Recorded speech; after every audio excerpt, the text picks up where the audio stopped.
Today we're gonna be making a body mousse with mango butter and apricot oil.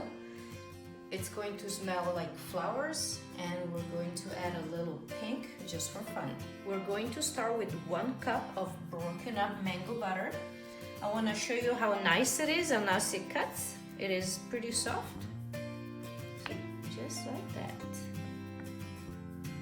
We made this recipe very simple. There is no need to melt the mango butter and no need to weight it. You just go by volume and put 1 cup of mango butter in the bowl and then half a cup of apricot oil. So once you have your mango butter and apricot oil in a bowl, you mash it down and try to make it into a soft cream that you will whip in a little bit.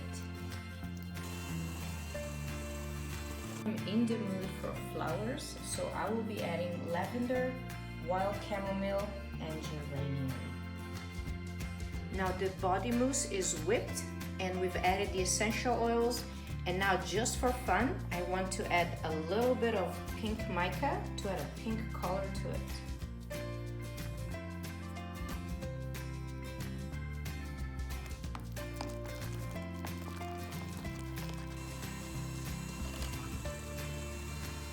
To make a little tube that you can use to dispense the mousse in the jar, you get a Ziploc bag and you cut off a little corner right